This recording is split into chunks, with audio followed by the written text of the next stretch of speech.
Tratar de comprender un ritual es toda una ventana enorme a la antropología, porque la expresividad, el significado y la simbolización se ven en el ritual. Y si está recogido bien un ritual y está bien comentado, realmente es una ventana a la antropología extraordinaria. Y por eso mi interés en llevaros a todos estos sitios donde además se podía ver, palpar y tocar lo que estaba pasando. Y luego lo que sí pensé, sobre todo cuando fui por el Corpiño, que lo que tendría que hacer era hacer película. Pero claro, película en aquellos tiempos pues había solo de 8 y en blanco y negro. Y es estos que tengo aquí. Que esta es una que había entonces, que era de 8 y que después salió bien para Super 8.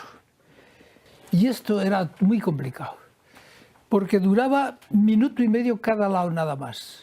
Entonces, a lo que se pasaba el 1,5 minutos, había que abrirla y naturalmente se velaba el principio y el final de lo que aquí había. Había que darle la vuelta, volverla a poner y mientras tanto, claro, la cosa había pasado, sobre todo si era un ritual o era una procesión. Es decir, que era inmensamente complicado, pero era lo único que yo podía hacer. Y entonces con esto comencé la película del Corpiño, porque era una cosa muy interesante y hay algunos trozos de película que son realmente de Buñuel, porque me salieron por pura casualidad. Es decir, yo procuraba ver dónde me podía poner, hablé con el cura antes, me dijo que sí, saqué al cura haciendo los exorcismos y eso queda todavía por ahí. En estas películas está realmente el original. Como yo estuve, pues por lo menos estaría haciendo cosas de estas, oyendo al Corpiño después de haber iniciado. Estuve 9 años siguiendo los procesos, sobre todo los de los endemoniados, de los pacientes. Fui siguiendo las historias de vida y cosas de esas. Entonces, claro, tenía que volver y volvía 3 veces al año y me los encontraba otra vez allí. Entonces, claro, sabía dónde ponerme, dónde estar, qué hacer y cosas de esas, porque esto es fundamental en un ritual. Total que una de las veces yo decidí estar en el coro. Entonces con el coro estaba enfocando hacia abajo cuando salía la procesión. Y entonces era la parte más importante probablemente porque las señoras estas que estaban posesas, entre comillas, pues iban detrás de la peana, poniéndose debajo de la peana y tratando de coger a la Virgen, tocar el manto. Y el ruido que no sale, claro está, que hubiera sido extraordinario.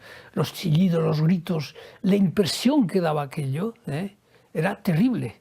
Yo recuerdo que una vez que llevé a Ricardo para que se diera cuenta de cosas de estas, pues se quedó. Y cuando yo llevaba chicas, yo les decía, sobre todo a las primeras, decía, cuidado, que esto es muy impresionante. Y realmente había algunas que no podían y se salían de la iglesia, al ver cómo la gente se retorcía y chillaba y gritaba, echaba espuma por la boca y todo eso. Total, que me puse en el coro y entonces cogí a una señora que venía detrás de la imagen haciendo cosas y gritando, claro, el grito no se oye. Que no sé si has visto este trozo porque es realmente monumental.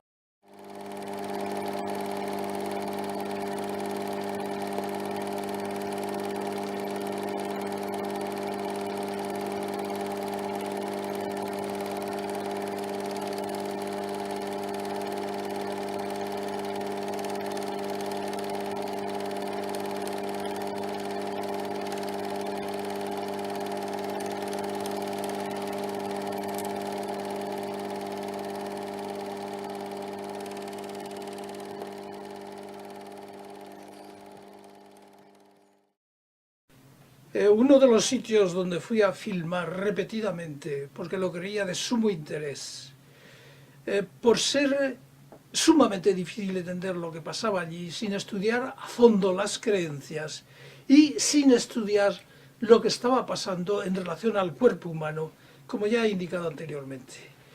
Y ahí lo que traté de ver, o traté de filmar, para corroborar lo que estaba diciendo o escribiendo en el libro o en los 2 volúmenes que dediqué, trataba de indicar cómo el cuerpo, con sus gestos, con sus retorcimientos, con sus gritos, con sus andanzas de rodillas alrededor de la iglesia, con los pasos de la Virgen, la peana de la Virgen por encima de las cabezas de la gente, cómo estaban tratando de indicar algo que era fundamental para entender lo que estaba pasando.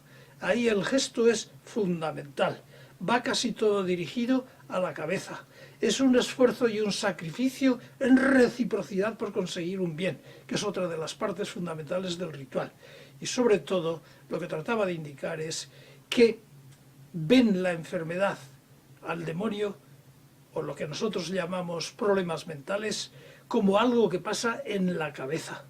Y por eso es la insistencia que tengo en apuntar a esas dos condiciones que acabo de decir: la reciprocidad, el sacrificio por el otro, y sobre todo, qué es lo que está pasando en la cabeza, cómo los curas van poniendo lo que llaman ellos la reliquia en la cabeza de los enfermos, cómo el ritual que hace el sacerdote es todo el tiempo poniéndoles reliquias en la cabeza, tocando con sus manos la cabeza y bendiciendo la cabeza.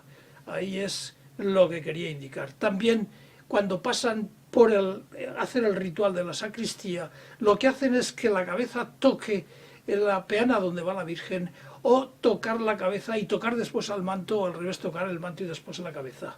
Esto es lo que vengo a explicar bastantes veces de distinta manera en el libro, en la obra sobre el corpiño, pero lo que lo quería era mostrar cómo ritualmente la incidencia provoca, exige que se dedique gran atención a especular qué es lo que está pasando allí, por qué hacen eso que ellos no se dan cuenta, pero sí que conviene en la explicación hermenéutica. El otro es bastante diferente. El otro, en principio, es muy llamativo también, no tanto ya por los gestos y los gritos, etcétera, sino porque ahí hay una escenificación de algo que es muy interesante.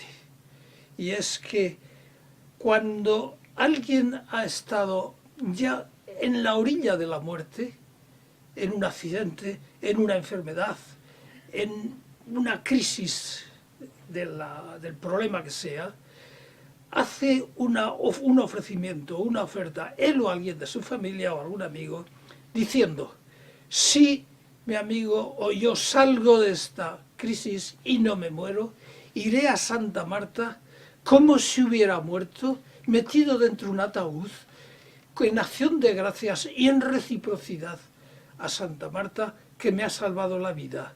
Quiero ir como si estuviera muerto, para que se conforme con eso y me deje vivir más tiempo. Y entonces vienen cantando desde las 6 de la mañana o de antes, van llegando al santuario, vestidos con unas túnicas moradas que indican ya algo que tiene que ver con la defunción y con la muerte, el color, y vienen cantando una melodía, una melopea muy especial que recogí, y no sé si la tengo por ahí en alguna de las cintas.